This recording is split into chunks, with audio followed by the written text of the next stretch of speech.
étant célibataire. Êtes-vous d'accord? 30 secondes. La question du bonheur liée à l'état civil est souvent source de débat. La société valorise parfois les relations amoureuses et la vie de famille comme des critères essentiels du bonheur. Cependant, il est tout à fait possible de vivre heureux en célibataire. Personnellement, je suis d'accord avec cette affirmation, car le bonheur ne dépend pas uniquement des relations amoureuses, mais peut aussi se construire à travers d'autres aspects de la vie. Argument 1. La réalisation personnelle et l'indépendance. Tout d'abord, le célibat peut offrir une grande opportunité de réalisation personnelle. Les personnes célibataires ont la liberté de se concentrer pleinement sur leur passion, leur carrière et leurs objectifs personnels. Elles peuvent explorer de nouveaux intérêts, voyager, développer des compétences sans avoir à concilier ses choix avec les besoins ou les attentes d'un partenaire.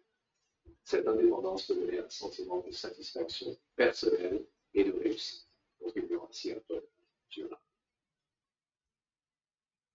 Argument 2. Les relations sociales et les amitiés. Ensuite, le bonheur n'est pas exclusivement lié aux relations amoureuses. Les relations sociales et les amitiés jouent un rôle crucial dans le bien-être émotionnel. Les personnes célibataires peuvent investir du temps et de l'énergie dans leurs relations amicales et familiales, créer des réseaux de soutien solides et s'entourer de personnes positives. Les amis et la famille peuvent apporter amour, soutien et joie, compensant parfois l'absence de relations amoureuses. Argument 3. La liberté et le choix. De plus, être célibataire offre une liberté que l'on ne trouve pas toujours dans les relations.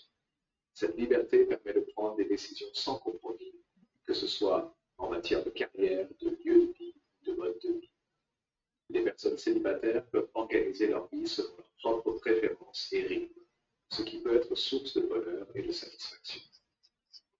Cette autonomie peut aussi permettre une meilleure gestion de son temps et de ses ressources, contribuant à un sentiment de contrôle et de bien-être. Contre-argument, les défis du célibat. Cela dit, il est vrai que le célibat peut présenter des défis, comme la solitude ou le manque de soutien émotionnel quotidien. Certaines personnes peuvent ressentir une pression sociale ou des attentes culturelles liées à la vie.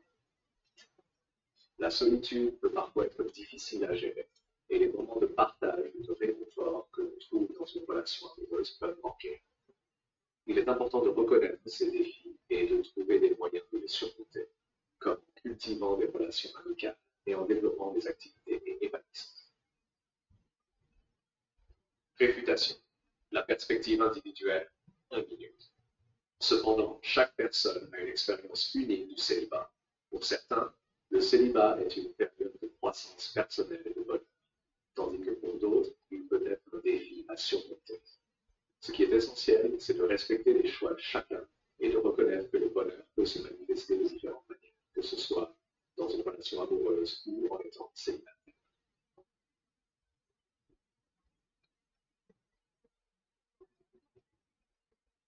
En conclusion, je suis convaincu que l'on peut vivre heureux en étant célibataire. Le bonheur dépend de nombreux facteurs, dont la réalisation personnelle, les relations sociales et la liberté de choix. Bien que le célibat puisse présenter des défis, il offre aussi des opportunités uniques pour construire une vie épanouissante et satisfaisante. La clé du bonheur réside dans l'adaptation à sa situation et dans l'investissement dans les aspects de la vie qui apportent joie et satisfaction.